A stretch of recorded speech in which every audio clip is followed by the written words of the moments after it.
What are you doing today? Good. Thumbs up, good, whatever. I'll open the chat so that way we don't have a bunch of people over talking each other. I always like it when I turn on and I hear Austin saying nice things about me. It's a good thing because I know where you live, buddy. Come up there and we'll have a chat. And although I'm not a Michigan fan, I was happy to see him win because my dad was a quarterback there apparently in 1970 or some year around there. So go blue. I got to shout it out. So there it is. Oh, goodness. Well, I had the pleasure of talking yesterday a little bit with Austin about what you guys have been going over. And one of the coolest things that we kind of came up, guess what this Friday is? It's National Quitters Day. Now, it takes the second Friday of every January. This was documented by Strava, the company that tracks all your data and all that fun stuff. It takes 2 weeks for people who have made these massive commitments to go, screw it, right? You guys aren't average. I wouldn't be talking to you if you were. Thank goodness. You wouldn't be working with Austin. You wouldn't be in this group if you were average. So maybe you'll make it to the third week. Maybe you'll make it to the fourth. Maybe you'll make it to the fifth or sixth or even the second month. But consistency over time is what equals results. So I'm going to focus a little bit on making 2024 actually different instead of what we're used to. The repetitive pattern of I'm going to change all of this stuff and I'm going to have all these fun results. How do we make these small steps? Those smaller shifts are actually easier to accomplish, right? It's easier to eat a salad than to throw out everything in your fridge and only fill it with salads, right? So making little tiny shifts over time, right? A very, very small step in the right direction is better than a very, very large one that comes back with a pendulous effect. We've all seen those people go on those crash diets. We've seen them lose 50 pounds and gain 51 back. So 2 steps forward, 2.5 steps backwards. The consistency over time equaling results. One of my favorite statements. Most people think that means a good consistency. I actually want to talk a little bit about negative consistency over time equaling results. I am the blow smoke up your rear, rah, rah, rah guy sometimes. I'm also the realist. In that if you look at your life, you will notice patterns. You will notice some consistencies that probably haven't served you. So let's start with kind of an accounting of 2023. I'm going to open up my thing here so I can see more hands and all that other fun stuff because how do I make this window bigger? There we go. I want to see a bigger window of people so I can actually check out and see how many of you are absolutely 100% happy with 2023? Like, how many of you could say that everything went exactly the way you wanted it to go? If anybody can say that, you're a liar or you've got very small ambition. And I prefer you not be either. And if you are, go ahead and turn this off because I don't have time for bullshit, right? So if you're perfectly happy, then you settled. Don't be a settler, right?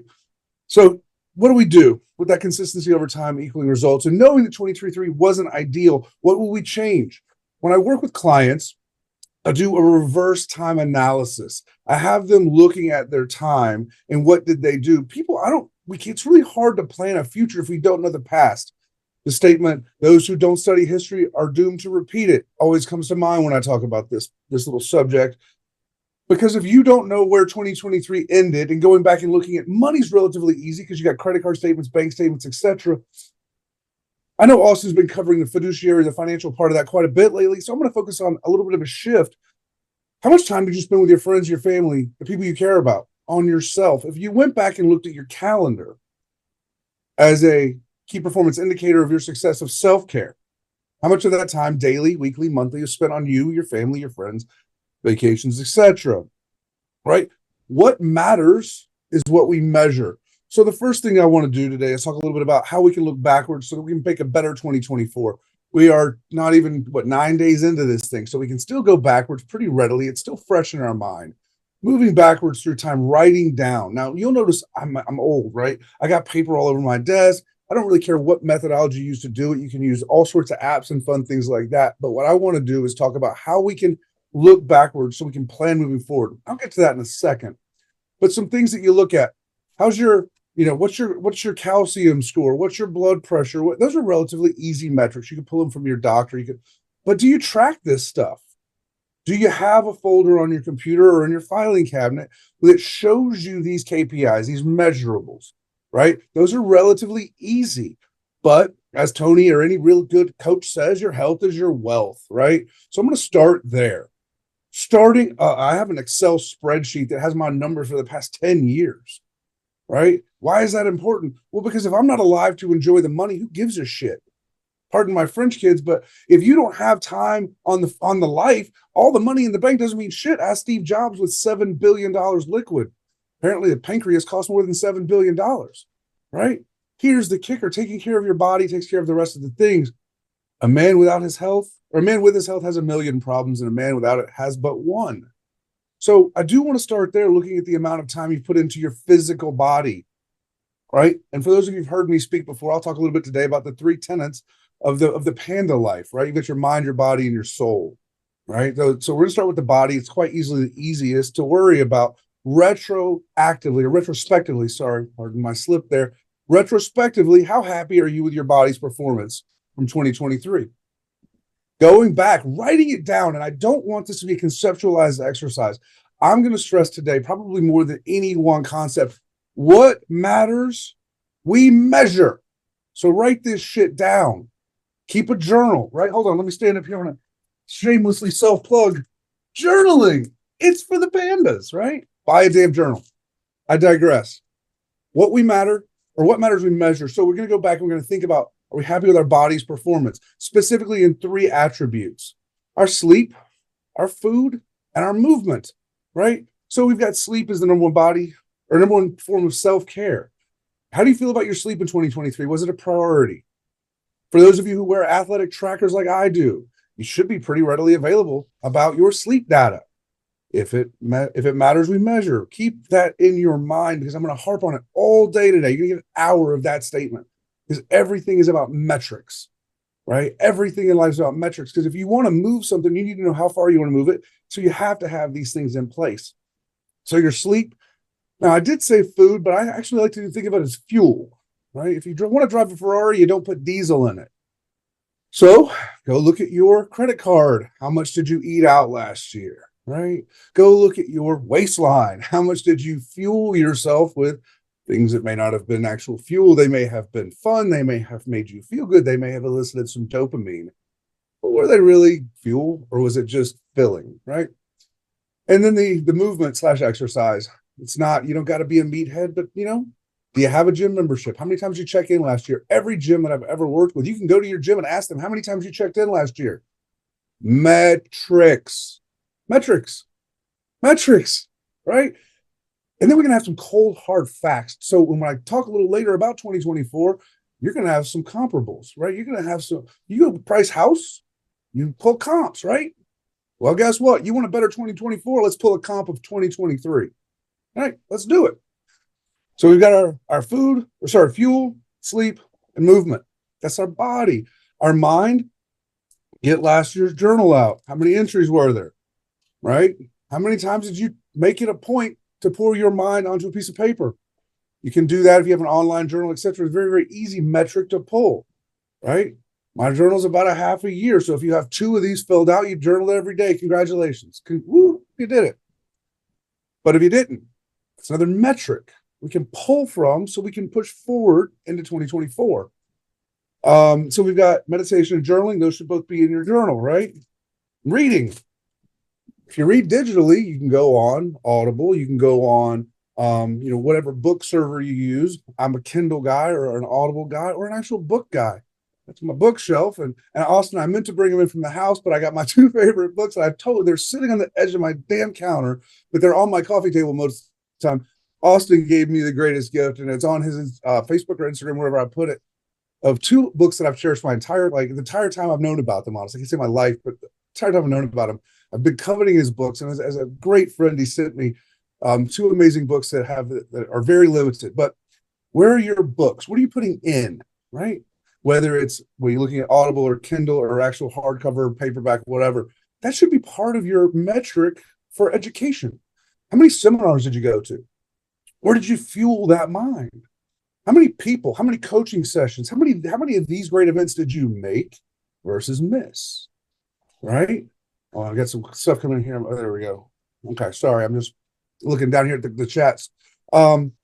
So we've got our meditation / journaling. Those should be metrics in your journal. We've got our reading, what we're putting into our minds. And then looking at the soul, my most favorite, right? Because you got a healthy mind and body. That's pretty basic. But our soul is three things as well: connection, contribution, and forgiveness. Those are a little harder to measure, but I will say you can look back at your journal for those. You can read individual days. You can go back and kind of just shotgun and pull a couple of days out here and there to look at your level of happy, to look at the consistency of your mindfulness and what you felt about your forgiveness. We will sometimes in our journals be very harsh on ourselves, beat ourselves up quite a bit. So you can look at the forgiveness aspect internally there. Contribution, well, you can probably look at your tax returns for a fiduciary contribution. But again, looking at your time spent with friends and family, that's another contribution, isn't it, to yourself? So these are some metrics. Now, I talk really fast, and I know that this is being recorded, so go back and listen to it.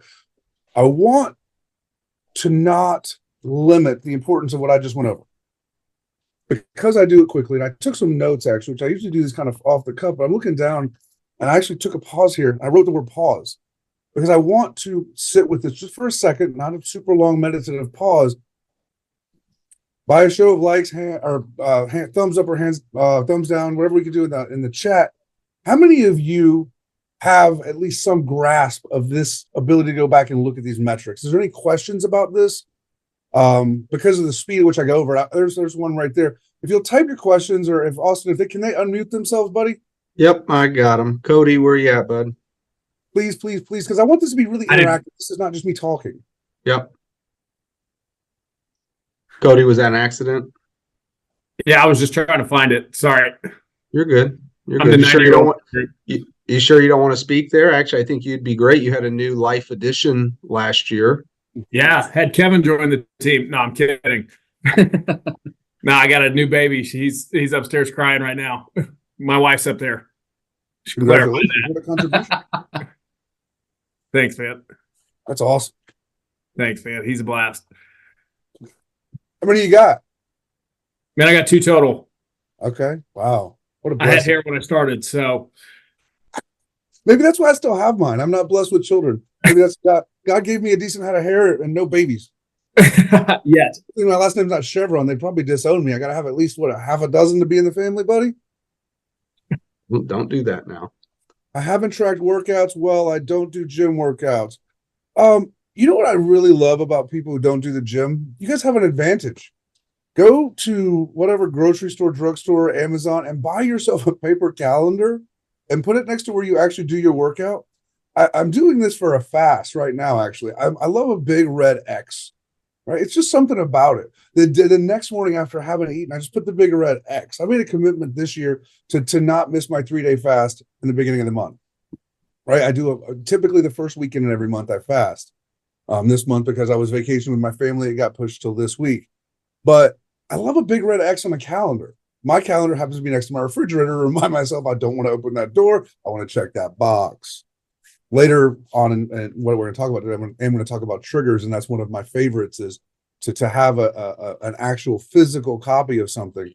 Where's my phone at? This is something I don't show very often, but it's worth the mention. See if I can switch it over real quick. All these techies. My home screen is a picture of me when I was at my fittest, which is not right now. So it's anyway, I digress. That when you see something that you want more than you want to go to the fridge, you can check that off. If you don't track things, and that's a problem for you, tracking something can be something you're tracking, right? Just tracking that you're walking past the calendar, doing that. Actually, it's probably what I was going to talk about next. Is kind of interesting about the baby steps. The smallest step is still a damn step, right? When you go to the grocery store, don't go down the cookie aisle if you like the cookies. Guess what? Congratulations, you've taken the first step to not eating cookies, right? You can't throw away every carbohydrate in your house every 3 months when you make a huge new resolution. It's expensive, stupid, it's wasteful. So a step in any direction is a step. Consistency over time equaling those results we were just speaking about. KPIs. We're all used to talking about them from a money standpoint, right? What if we talked about them from a life standpoint? Jessica, you have a hand up. Did you have a question for me? No, I don't. Okay, I'm just making sure. I know it's hard because I'm looking at so many things and I'm trying to scroll around and see everybody at once. Disorganization and getting in the weeds from Andrea. Scattered is my biggest challenge. Yes, tracking and measuring. Where to store the data. Man, if there's an app for everything, there's truly an app for this. I've got the two latest ones my clients have told me about have been Streaks was one, and then the other I think was Time blocking, Time Buddy, something like that. Streaks is cool. It's like $5. I downloaded it just to see what it's about so I could talk about it with people. It's an interesting thing. We feel so scattered. Start with one. Start with one thing. You try and do 2, 3, 4, 5, 6, 7, 8, 9, 10. It's kind of a bitch. It's been, and this is totally off topic, but it's been shown that the human brain can handle only 3 things at any given time with about 25% efficacy. Multitasking is bullshit. One thing you're about 80, 85%, you still get sidetracked, but if you're trying to do more than 3 things at once, your efficacy drops to about 10% per item. So if you stick to 3 things per day, and that's a time blocking thing that Austin and I you'll have me back, we'll talk about time blocking. 25% efficacy. You lose about 12%, 12.5% when you switch those gears, but that's an acceptable loss because if you just sit there and look at one thing all day, you can only do it for about 4 hours max, and then you get burnout. So if you switch it 3 times a day, you can get about 6.5 to 7 hours of actual work done in a day. If you keep it to 3 things and 3 very, very time block things. But again, that's a deep subject. I would love to come back and talk to you guys about that. Today is going to be more about this 2024. We talked about the retro. It is retrospective, but I want it to be a true accounting, not just because retrospective. That's too perspective based. I want it to be like a forensic accounting of your 2023. Take this shit seriously. If you want to have a serious outcome in next year, I'll really move into a serious accounting of those KPIs, both financial. Financial is relatively easy. Austin's a master of that. I know he's been covering that with the team lately. So I've given you what I consider. These are the 3 pillars and the 9 tenets of the Panda life thing that I've kind of created. It's actually right there. If you look above me, it's so important in my life. It's on my whiteboard almost all the time. This is my whiteboard. The other side I use for clients. This is where I dump this thing out. If it wasn't, it's kind of right there. But mind, body, soul, that triad, that's the Panda life. That if you, those 3 pillars, those 9 tenets, if you go back and look at 2023 and really look, not perspective based, not through your rose colored glasses of I tried my best, but you really want to go back and look at something. Take your magnifying glass to your 2023. And then we can step into 2024 and showing yourself some real results. How do we do that? All right, the how. It's just the same as what I'm asking you to measure from the past, but this time it's with a goal, right? We put KPIs on it. We put parameters on it. We put, I'm going to commit to this for this long. I'm going to make this a priority. I already spoke a little bit about putting the calendar up or the picture of the thing or the vision board. But, and I forget who said this, Austin, if you want to chime in and remind me, most people overestimate what they can do in 3 years and underestimate what they can do in 1. No clue, but I've heard it 1,000 times and it is so true. Let's say let's shrink it down even more and say most people overestimate what they can do in a year and underestimate what they can do in a month. And let's shrink it down again and say most people overestimate what they can do in a month and underestimate what they can do in a week. But then we get micro. What are you not doing today that could be done today that you go, I'll get to this later this week.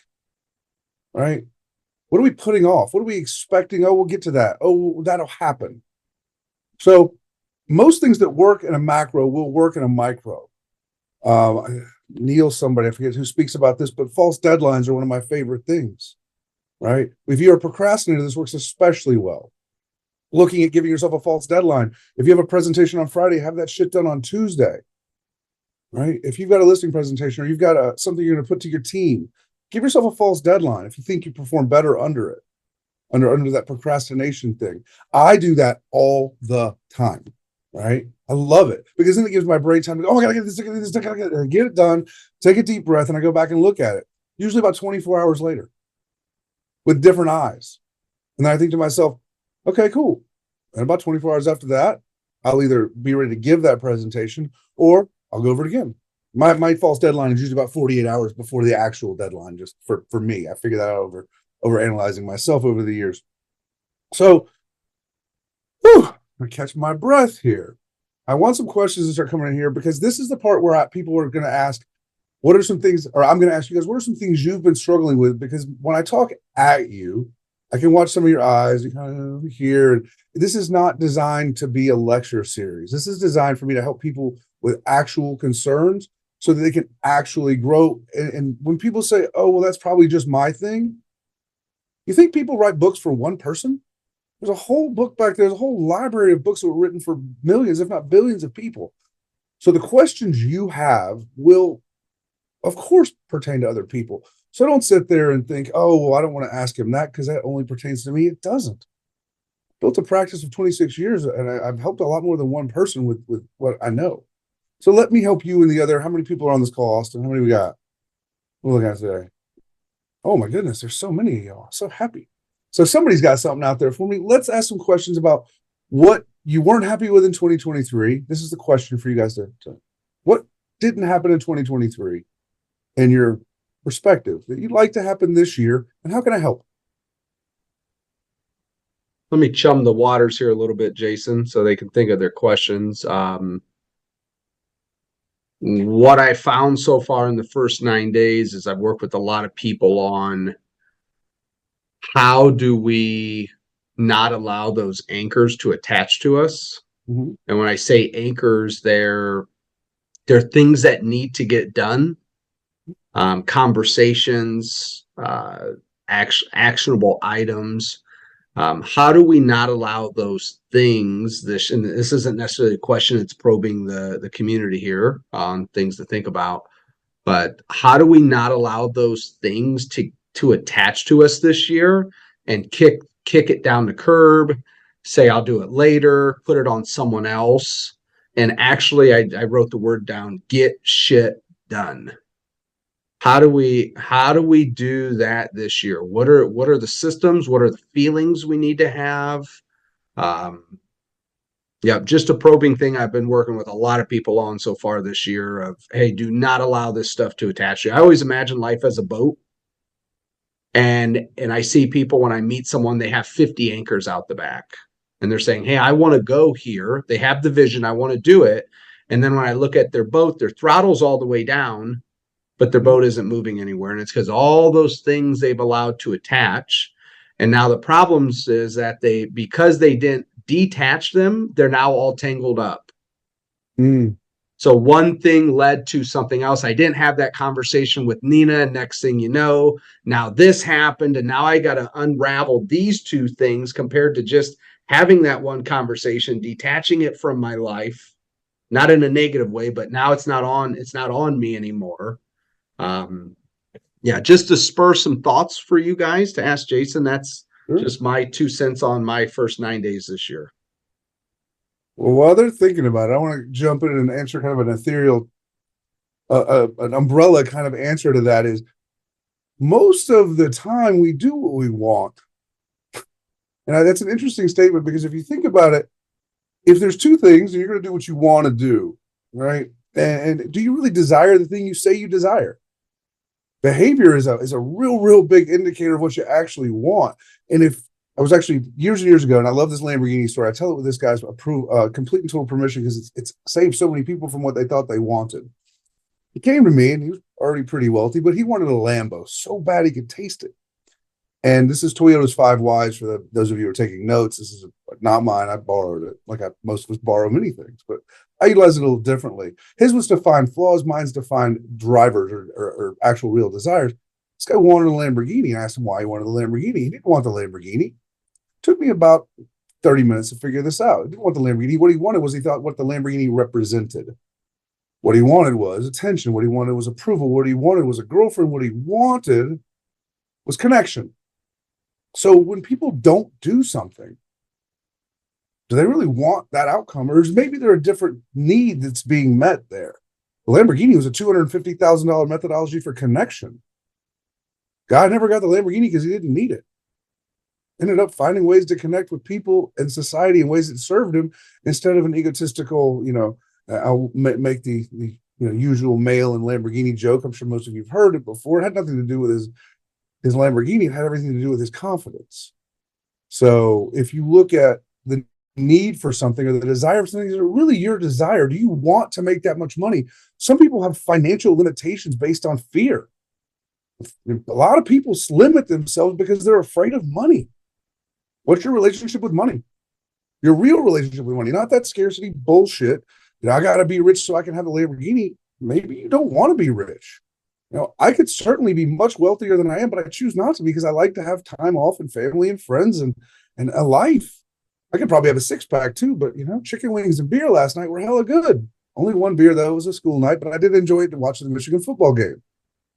But it's okay to, once you know what you want, not what your wife or your husband or society or Instagram or social media tells you want. So do you really want that listing, or you just tell your friends you want that listing? Do you really want that closing, or are you just afraid of that money? Jason, yes, sir. 2023, I learned an interesting thing with money, and you guys lived through this with me, is I learned that a lot of people have a relationship with money like they do their ex. Come on. Okay. There's negative pieces around financials through everything in life. I won't get into what everybody's thing is. I know I had someone steal from me at probably my most vulnerable time in life. Someone I knew very, very well stole everything and more. Okay. And so, but I've realized last year that people think of money how they think of their ex. And maybe if you don't have an ex, then put something of that statue in there. And so if you guys remember when I switched over the community, because I didn't know the date we were going to switch and how it would all work, everybody got 1 month on me. Because I wasn't willing to allow you to have the feeling, if I could help it. I didn't want you to have the feeling. And I don't know if Alex has that feeling, or if Nina, or Riami, or Mike, or Jared, a lot of you guys here, if somebody does you wrong financially, or if you believe they do, you'll have the feeling like it's how you feel about your ex, which is fuck them. To that point, there's also a feeling of vulnerability. It's the lottery winners. 70% are broke after 2 years, 90% are broke after 5. You've got a bunch of money, people show up and want to take it, right? So if you're afraid of being used or betrayed because of wealth, you're going to shy away from it subconsciously. One of the colleagues I work with, she has this thing called Money Blocks. It's a program she does about 10 weeks. And in theory, and I've seen it work for some of my clients that referred to her, is where they go out and they look at why they were their first part of money and how they use it and all these things. It's about 10 weeks long.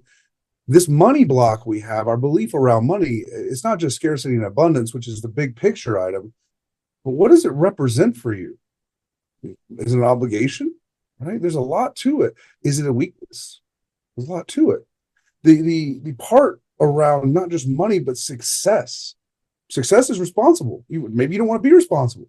Maybe you want a lean organization and keeping it small, just enough to pay your monthly bills. I call that a lifestyle brand or a lifestyle business. A lot of people are perfectly happy there. I had conversations with people, again, back to Lamborghini people, who I want to be wealthy, but they really don't want to be wealthy because they're afraid of it. It's responsible. You got to find taxes. You got to do this. It's a lot of work to be rich. So do you really want that work? That may be one of the whys that you would go over with somebody one-on-one. It's hard to do in a group like this because people are really pretty scared usually to talk about and rip open that Band-Aid. And that's why I do. And if you want to message me directly in the chat, I will not say your name. I should have said that earlier. If it's a question that you think the group would benefit by, or you just want me to answer, just put it in the chat direct to me. And I won't name drop you, but I want this to be an open and caring community because that's what we're here for. The African proverb, to go fast, you can go alone, but to go far, you must go together. That's why we join groups like this. That's why I speak to groups like this, is because I want us to go faster and further, because more oars in the water get us further, right? And faster, more efficiently. Jason, we got a couple questions here. Before I go, I want to circle back to Mark real quick. Okay. Mark, you remember how you shared everybody last week what you want? Just to let you know, and if you guys weren't here, it was very beautiful. He wants to golf. And when you share what you want, okay, other people think about that and think, how can I help this guy? Okay, so Jason talked about being vulnerable. Mark shared it. He was very simple and clear vision of what he wanted. I was thinking about you, Mark. It'd be nice to have all that planned out. That was the third part, which is the map on how to get there. But when you're vulnerable and you share what you want, other people, good people, will try to help you achieve that. So I just wanted to say thank you, Mark, as we're going to Shelly for a question here. Actually, not a question. I don't know if anybody's read it, but there's a really good book that speaks to what Jason's talking about called You're a Badass at Making Money. Has anybody heard of it or read it? It was very eye-opening. It was recommended to me a couple years ago, and it's very eye-opening because if you'd asked me before I read the book if I had any bad connotations about making money, and I would have laughed at you. But as I read the book, there are such deep-seated psychological reactions to money that we don't even realize that we have. That reading the book, I mean, I made my 16-year-old son read it. He was 16 at the time because I realized that we bring this down. So, and you can put it to, just about anything, but it's a great little book. It's a quick read. It's easy read. So if you want to put that on your list of things, I think it breaks through some of those barriers of what is our deep-seated thinking about money, whether it's I got to have a Lamborghini or I don't want money because I think it's dirty. We've been told money is dirty. So it's an interesting psychological break in our head of what we do with money. Jessica, did you read the book? Me, Jessica? No, I didn't read the book, but I wrote it down. I have in my notes on my iPhone, I write down books that people mention, and then I go to my Kindle or the library. I'm old school and go check them out. So thank you for that. It's a good one. On that topic, our blogs around most things are not ours anyway, and it's a point that they are handed down. Belief systems of only rich people are assholes is one of my favorites. To be rich, you must have hurt somebody. That's another one of my favorites, right? To make money, you must have hurt someone or taken advantage of someone. These are all money blocks. These are a block of any sort of pre-existing condition that you're unaware of. Most of the stuff you're aware of, you can step through. That's why I love the analyzation of 2023 and spending habits, since we seem to be gravitating towards money. If you look at your 2023 spending habits, you happy with it? Would you give yourself an allowance? I want to hop up a couple things. Andrew did a pretty good job of describing what an anchor could be. An anchor can be a really, really great thing in a storm too, though, right? We want to have an anchor. We want to have a place to go home to. We want to have that solace, that knowing we're secure. That's why we look backwards to decide what's working for us and what's not. I find it very, very foolish to make changes without analyzing pre-existing data. I mean, you're not just going to go start eating Snickers bars because you think Snickers bars are healthy. You're going to look at calories. You're going to look at what other people who've eaten Snickers bars, etc. You don't just go out and make decisions. So please, please, please don't just randomize or think that because somebody said something. Go research. I was talking to a financial advisor, well, his thought he was anyway, until I asked to see his portfolio. He wanted me to invest in something. I said, cool, show me your prospectus. He did. I was like, that sounds pretty good. Show me your investment. All of a sudden, he didn't want to do that anymore. Red flag, right? So look at the history. Look at vet yourself, vet your numbers before you make any real changes. Look at what anchors have helped you. Look at which ones have become good. If it doesn't serve you, then cut that cord, get away from it. Absolutely. But be astute and be a student of yourself. Just because it works for Jason or Austin doesn't mean it's going to work for Alex or Nina. Right? It doesn't work that way. See what works, see what hasn't worked, and be intentional. And then past versions of yourself. Absolutely, Andrea. Thank you for that. It was one other thing that, the thing that held me back in not delegating. The curse of the expert, the curse of the control freak. God, Nina and I should have a conversation. We'll just talk about how nobody can do anything as well as we can. Be awesome. Austin's heard this from me, and I think some of you have as well. 60-80, right? Yeah, you have a 20-60-80. The bottom 20% of your organization you fire. If they do it 60% as well as you do, they're great employees. If they do it 80% as well as you do, they're executives. And if they do it any better than 80% as well as you do, they're competition. Right? So we fire the bottom 20%. They can't be trained. They're trash. 60% to 80%, those are your ideal employees. When I look at what my assistant does and all the things that people, my team take care of, if it's between 60 and 80%, man, let's do it. If it's 80% or more, damn, okay, you're either my colleague or you're my competition. Now, I don't really believe I have competition per se, because there's only one me, there's only one Nina, right? But colleague, maybe, perhaps. Austin and I are very, very similar. He's not my competition, he's my colleague. I love the guy to death, right? So it's that 60 to 80% window, Nina. Find that window. Get your 100%, get your truth. Absolutely. And then have that 60 to 80% window of acceptable to Nina standards. That's a real, real big thing. I know I'm kind of looking at your pictures as I talk to you guys. Holding you back, struggle with, and must change. Now, I want to sit with that sentence. The one thing I struggle with, the one opportunity I see that I would like to change for success. Must creates an obligation, want to, or a desire. I don't like language that feels obligatory. And I know I harp on this all the time for those of you who see me, but you don't have to do anything. You don't have to and must are the same thing, by the way. So if you feel like you must do something, it can feel like a burden. I want it to feel like a choice. So the one opportunity I see in 2024 is to strive for a higher level of success in delegation. Just a language change. So it feels like, and when you show up, it's an opportunity. It's a joy. I haven't gone to work in a very long time. And I know that sounds silly. You might think this is work. This is the greatest opportunity, the greatest gift I've ever had in my life, to show up and talk to you lovely people and the rest of the clients I have on my books today on the sofa and all over the world. I don't have to be here. Sure. Right? So when we change our obligation to an opportunity, we change our have to a want to, everything changes. Tony says it a little differently when I trade my expectation for appreciation. So instead of expecting your team to do it right, maybe we should appreciate that they did it between 60 and 80% as well as you would have. And then there's the opportunity cost of delegation too. Go ahead, Austin. Talk to me, That buddy. 60 to 80% is huge, guys. Absolutely huge stuff once you start working with other people to understand that you are probably the 100%, not them. Because as Jason told me, if they were, they would be you. Well, there's also an interesting perspective here, team, guys, everybody listening. This is really, really big takeaway. You're not doing it 100% either. Guess what? You're not, because there's somebody out there better at this than you are in some way or some form or some fashion, right? You're doing it 100% for you, and I want that for you. That's why you've chosen to be your own bosses. You've chosen to be part of a team where you can be you. But if Jeff Bezos and Elon Musk walked into my office, I would shut the hell up real fast, because I'm smart, but I'm not that level of intelligent.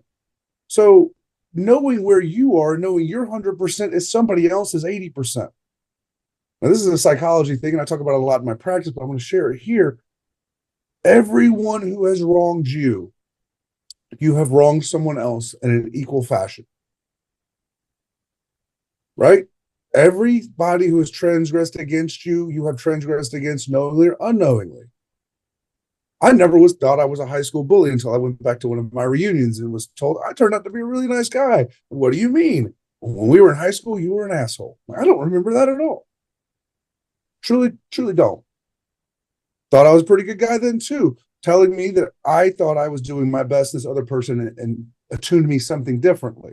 So guys, guess what? Your 100% is hurting other people. It's also somebody else's 80%. You are not perfect. And the more you realize that, the more you will agree that other people's perfect might just be your 60%. I equate this for my really, really smart business owners I work with. I'm going to put you guys in that bucket. The average IQ in the United States of America is 97. The average IQ in the country of India is 83. The IQ of 80, you are considered a moron. You cannot and do not have the ability to learn. So 97 to 83. So next time you call the helpline and you're like, God, why can't you get it? I just want you to turn my cable back on. They literally can't get it. What if you're 100, by the way, close enough to 97, somebody else is 80, close enough to 83? What kind of patience could you have with them if they literally just couldn't get it? What sort of patience have people exercise with you because you might have been at their 80 to my 100? I can answer that. It's a lot of patience we have with them. I can answer that. I know. Yeah, I know. I know. I don't know what anybody's IQ is, and it's not a pissing contest, but mine's considerably higher than 100. So when I talk to somebody from India, I have to constantly remind myself that this person's about half as smart as I am. And that's okay, because they're doing their best with the tools they have and the genetics they've been given. So, Nina, when you have your person who does it at about 70% of what you do, I'd be grateful for the 70% instead of pissed off about the 30% you're missing. Because in the presence of gratitude, nothing negative can exist. Write that down. In the presence of gratitude, nothing negative can exist. This is not something that I take lightly. It gives me patience, it gives me grace, and it gives me, most importantly, gratitude. Say it, And that Nina. will give you I'm gonna peace. say, I think part of what I am not a micromanager, so when I do hand things off, I very much have to trust that the people I've hired and put in place, I hired because I have confidence that they can complete it. So it's not so much I'm afraid that they're not going to complete it to mine. If they don't, like you said, we're done. Like, I don't need this relationship to continue. But it was more of not having the right people in place, or not having a person in place, period. And I think that is something that I'm overcoming, and making sure that I have a dedicated person to me now that I've grown a team, and doing that to be able to support all of it, and making sure that person understands what their role needs to be. I think all of us here probably need somebody who is forward thinking for us, and not just a task doer, and somebody who just takes tasks off of our plate. So somebody who's thinking ahead for me with admin tasks and that sort of thing. I think probably all of us could use somebody who's, hey, you're actually a thinking partner in this, not just a doing partner. So I don't know if anybody else struggles with that. Say that again. It sounds like you might be looking for a handler or a boss. I'm looking for one too, because I'm a thinker. I'm all over the place. I'm looking for a director of operations right now who will be me, except for this thing right here, the camera. I want a person who thinks like me, acts like me, walks like me, talks like me, but does everything but this part. I've yet to figure out how to clone myself, though. They only did that with the sheep. It's really hard. Right? Let's Julie, are you there, Julie? Open up your camera. This might get me in trouble, but shit, let's do it for you guys. Julie, tell everybody where I could do better. For those of you who don't know, Julie's my executive assistant. She's been with me, it seems like forever. Tell everybody where I could do better so they could figure out how not to screw up with their people. Take notes. I think I'm good at what I do, and here's the reality. Tell them, Julie. I'm trying to find the right words. Austin, you got to tell her that this is a safe zone, and that she has complete autonomy, and nothing will be held against her in a court of law after this period. The end. I will preface it by saying I do believe Austin has improved and grown since I first started with him, and we've come a long way together, but maybe he can work on his it's not generosity, because he has that. It's more of the emotional compassion. That connection to like stop and maybe listen to somebody's like real problems, because he's always wanting to either okay, I don't need those details, it's fine, bye. Which now I know that's how he is, so I don't take offense so much, but come on, they're screwing up like I am. Give them some more stuff. Or like, okay, the one time when the that vendor came in the office. Oh, we don't have to give them exact examples, do we? Yeah, shit. Give them the fuck. You're the boss. Go. I'll shut up. No, and you were like, if he's in like, you were focused on getting something done, but he's maybe unaware that he can be rather harsh and rude at times when the person was just innocently dropping something off and had a question. To me, you know, I'm like, oh my God, that's so rude, but he's the powerful, I'm the peaceful. So I care about people's feelings, and I'm not going to say you don't care about people's feelings, but sometimes you have difficulty expressing that. But when you get to know you, Austin, that's where, like, I will defend you till the end because I know you now. I know what's inside. So, but you can come off rather, you know what-ish. Abrasive. Yeah, I'm speaking into it. Yeah, Jess is over here. We got the peanut gallery too. Both of Yeah. us are in the No, same. This is dangerous. so yeah, maybe that was TMI, but a little insight on Austin. But I mean, that's why, I mean, and some people, that's why they don't, maybe they're little haters, because for one, he is successful and knows what he wants, and sometimes that's intimidating to some people, and the people that get it, no, they want to emulate it, and he's right, he'll help you till the end get it too. He wants everybody to be successful, but you know, when people take him a little wrong, which maybe sometimes is justifiable, that's when he gets in a little trouble. But then I'm there to smooth it out. I think to really know Austin is to love Austin. Yes, to know Austin is to love Austin. We also realize that there are multiple types of personalities, just like there are multiple types of agents and multiple types of everything, right? You're not everyone's cup of tea. Trying to please everyone will end up in pleasing no one. Find out who you are and then stick to your wheelhouse, then find out the people that round out. And I saw a couple of people mention the disc, right? So I'm 93% D, right? It takes guts to be yourself, right? Absolutely. That's the first step. And that's why I talk about the panda life thing back up here, is because when you find out who you are in that space and then you're authentically presenting as that, then you can go find the admin or find the people who round out that picture. It's the worst type of person who tries to be the jack of all trades. Stop it. I know how to cut my own grass. I don't do it. Find out what you're really good at, what you're passionate at, and find someone else to do the rest of it. Right? In the beginning, we all have to pull all the oars. I get it. But at the same time, the second you can offload something, do it. Get it off your freaking plate. And I really, and I know I still got a little bit of time left, so I'm going to spend a second more on that. Find out what you're good at and delegate the rest. Eisenhower matrix. All right, Google it. I will talk on it later if you want, but just write that down. Eisenhower matrix. Do now, delegate and delete. Right? Delegation is hard, but God, it makes you a better leader.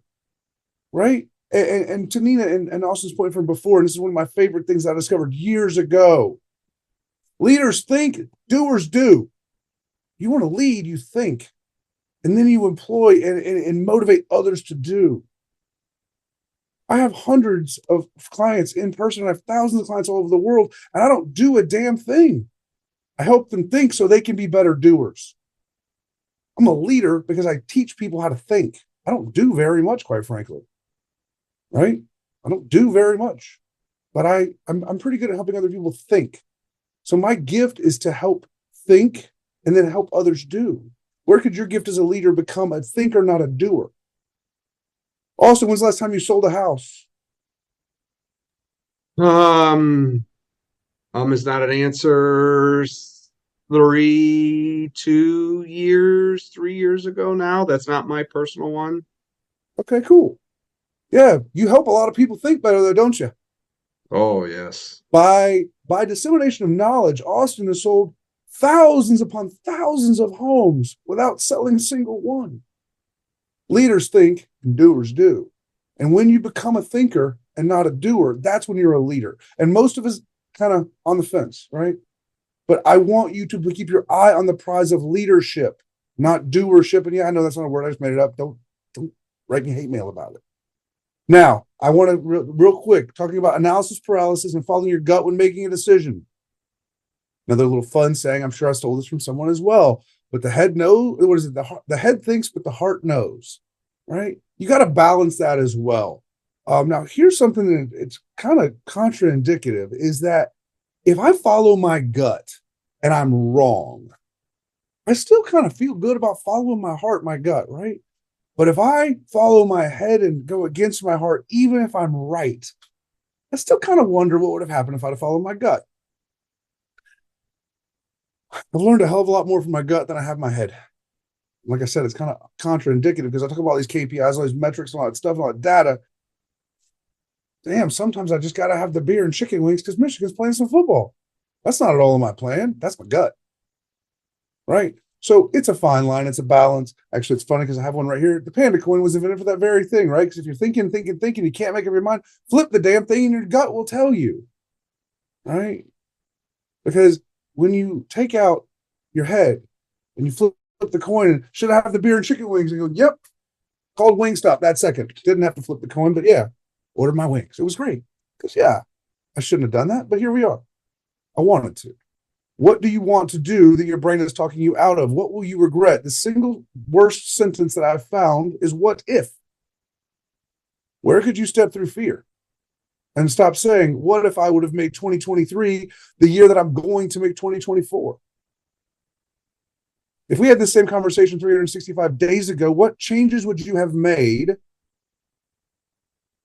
Write them down, and then those are the changes you are going to make. If it was 365 days ago, what would you have done? And that is the first step to what we will do. Don't make changes based on your gut feeling. We use the parameters of our prefrontal cortex, our logic center, and then we can incorporate our gut. But sure as fuck, don't act on your gut because you think, oh, I'm going to put it all on black.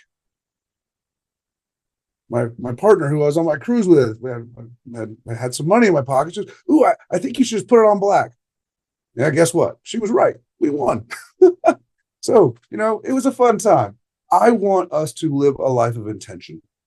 Analysis paralysis is exactly that. And if you get to that point where you're not sure yes or no, if you're not sure whether you should sell all your houses or keep all your houses, if you're not sure, if it isn't a hell yes, it's a hell no, right? Action just for the sake of action is often the most inefficient kind. Don't just change something because you want to. Make sure you got reason. Make sure there's some logic behind it.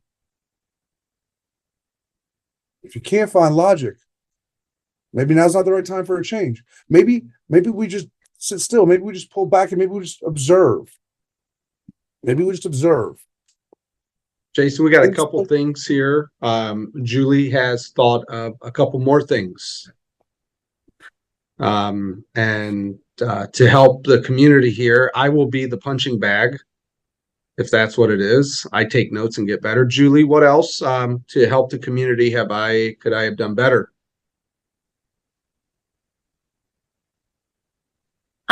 Now you put me on the spot again, so I kind of forget, but it was something about how you've taught me how to get results.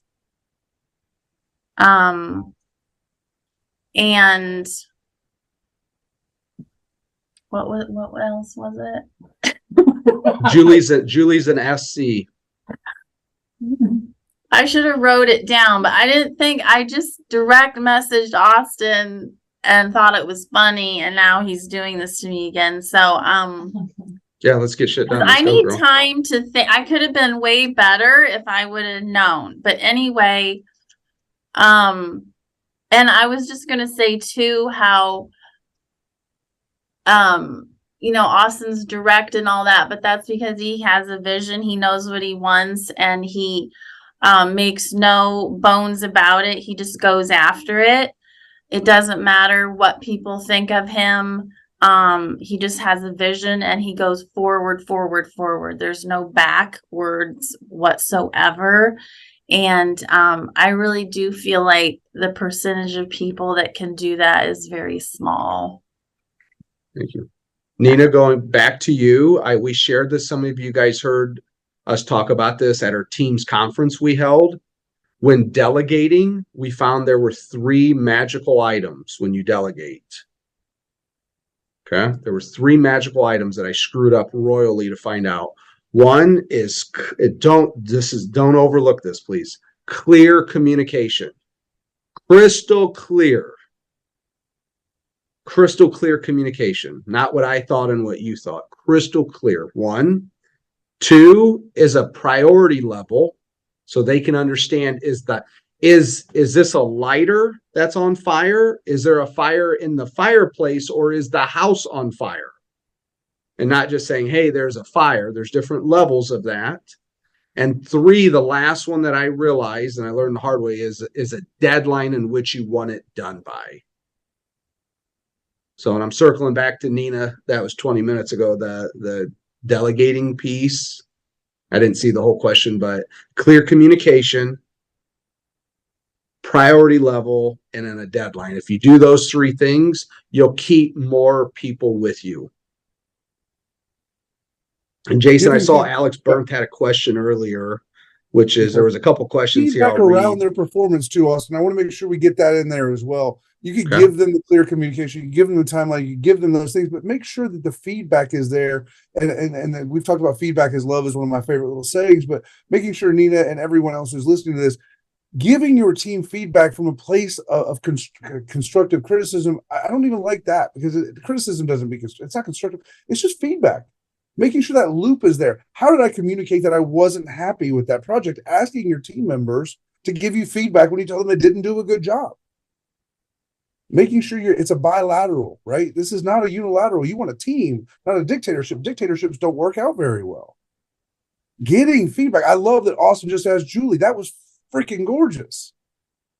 Right? Now, Austin's like, I don't know if that was such a good idea, but the rest of your team loved it, brother. So get that feedback and keep it that way. Keep it light, keep it fun, but keep it honest. Nobody likes a bullshit artist. And you can smell it a mile away. Nobody likes that. Jason, rapid fire here. Alex Burnt asks, what's the optimal number of habits to have or routines items in like a weekly or daily schedule that's sustainable? Rapid fire. I've seen people have dozens. I've seen people have 1. I start with 1 and see where you get to. I typically have 3. I have 3 things I do every day. There's no ifs, ands, or buts.